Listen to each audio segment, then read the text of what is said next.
Joe Biden has come up with a new plan to end racism in America. He wants to ban airlines from charging people for more legroom, saying that it disproportionately affects people of color. Of course, I'm not kidding. Some airlines, if you want 6 more inches between you and the seat in front, you pay more money. Yeah. But you don't know it until you choose that option when you're buying your tickets. Of course not. Purchase your ticket. Look, folks, these are junk fees. They're unfair and they hit marginalized Americans the hardest, especially low-income folks and people of color.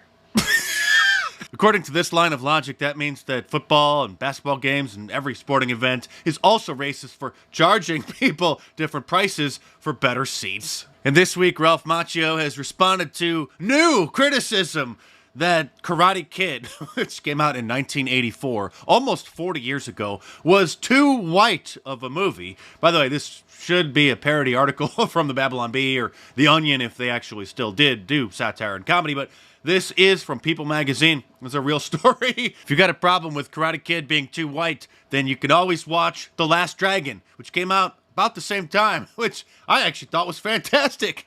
Who's the master? I am.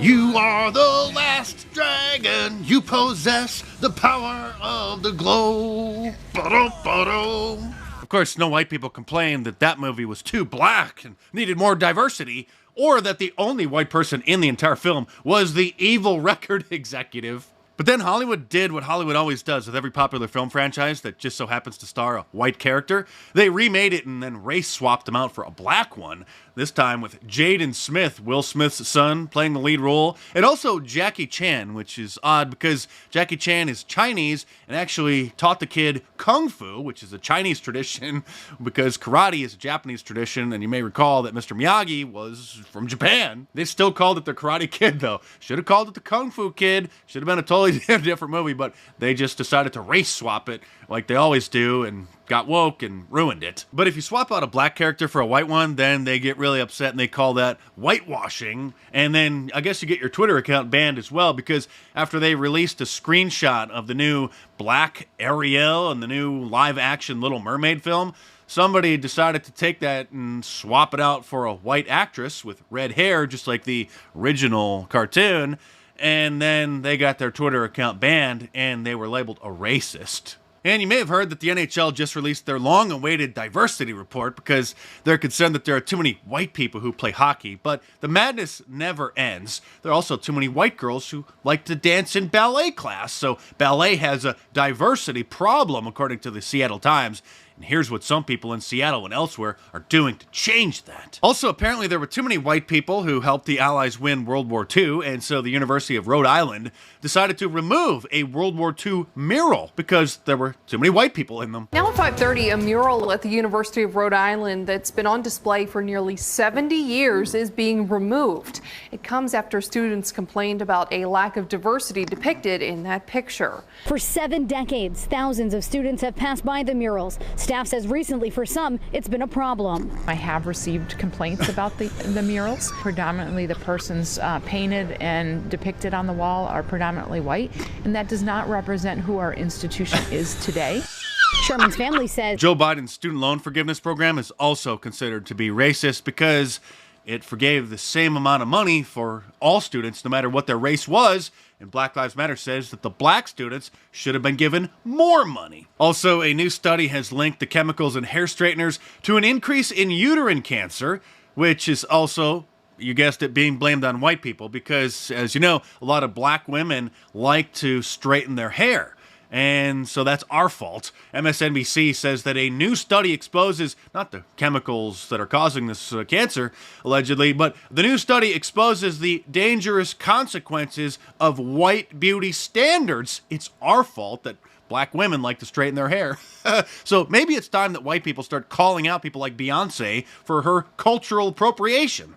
Our culture is not your costume, Beyonce. Also, if you haven't heard, the president of the American Historical Association, which is dedicated to preserving America's historical records and correcting falsehoods, apologized for doing just that after they corrected some of the falsehoods that the Black Lives Matter movement was spreading, particularly through the 1619 Project, which was a propaganda campaign started by the New York Times, which really tries to, I guess, credit black people for, building the United States, because the first slave supposedly was brought here from Africa in 1619. Of course, after they were sold to European traders by fellow black people on the continent of Africa. So he published this pathetic and groveling apology for doing his job and correctly pointing out the false history that they're promoting. He sincerely regrets being accurate, and he is deeply sorry for that. He says he apologizes for the damage, and he is hoping to redeem himself. But speaking of slaves in America, Michael Moore learned that one of his ancestors was a Scottish slave here in the United States. Of course, a white person, a Scottish person, a Scot, who was then later killed by Native Americans. And actor Don Cheadle was quite saddened to learn when he appeared on the PBS documentary series Finding Your Roots that his ancestors were not just slaves here in the United States, but that they were owned by a Native American tribe.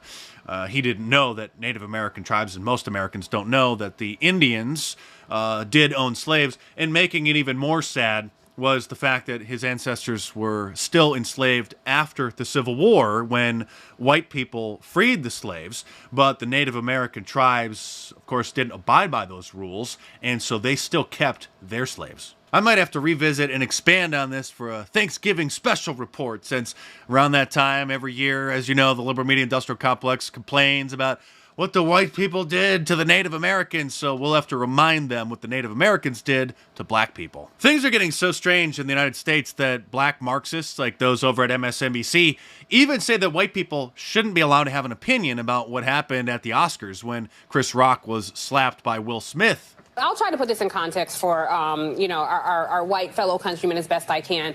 And really, truly, Black America, there is a commonality amongst us all. And if we went to a white person's home and it was their family dinner and we were sitting there at the table and the mother hauled off and slapped the father, and everybody at that table has an opinion. You know, the sister's like, Mom, you always do this. And the brother's like, I can't believe you guys are doing this. And Dad's like, you're terrible. If I weigh in as the guest in this home and I say, yeah, you guys are terrible, everybody's like, I'm sorry, when did you get an opinion? This is our family table. That's what this moment felt like for many of us. And there's a nuance to what happened that we should get into. I thought the slap itself was completely uncalled for. And I want to be really clear while we're talking about family talk. I think it is utterly ridiculous to center this conversation in the opinions of white folks. This is just about what happened there. The jumping off point should not be, oh, but what might the white people think about it? It's just this moment between those two men. I thought it was uncalled for. So I'm curious your thoughts, Michael. And if you thought that the anti-whiteism couldn't get any worse than what's spewed out of MSNBC on a daily basis, over at PBS, they actually blamed white people for what Will Smith did. And Professor Yulin, I want to jump right in with you. You wrote a searing piece for The Hollywood Reporter in which you seem to dissect each action Will Smith took that night in a deeper context of pain, specifically what you called black pain. Why do you think it's important to see this moment through that lens? I think that anytime we witness violence, we need to understand that from a place where we recognize the emotional and psychological state that's driving this physical response to a trigger. And Will Smith was definitely triggered that night. But I think in the broader context of American society, we need to understand what was happening there is really rooted and steeped in a 400-year commitment to Black erasure, Black marginalization, Black silencing, and the stereotyping of Black people. It's white people's fault. Also, telling Black Lives Matter mobs not to riot when they are rioting is considered to be racist, according to this persistent professor over at Boston University. If we're going to talk about George Floyd and really understand it, then we need to understand community reactions to it. And we often hear politicians, we hear civic leaders from inside Black communities and from outside of them as well. We hear President Biden say, you know, I understand your frustrations, but don't destroy property.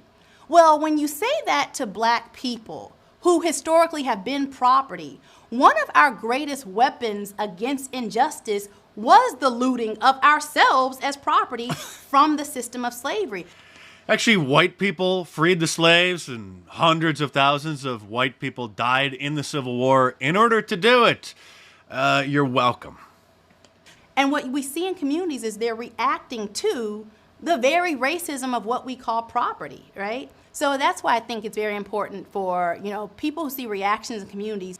No, they're actually reacting to fake news, of course, but don't want to get sued for $250 million by the Floyd family for pointing out what really happened. The family of St. Floyd said that they're preparing a $250 million lawsuit against Kanye West because he pointed out what really happened. If you happen to utter facts or opinions that may hurt other people's feelings, then maybe give them a heads up by ordering my shirt from markdice.com or click the link in the description below. Warning, contains facts and opinions some may find offensive. Or if that's not your style, order an Arrest Dr. Fauci shirt, an F. Joe Biden shirt, or any of my awesome designs, all available in a t-shirt, long sleeve, and a hoodie, and a whole bunch of different colors as well. So head on over to markdice.com or click the link in the description below and check them out.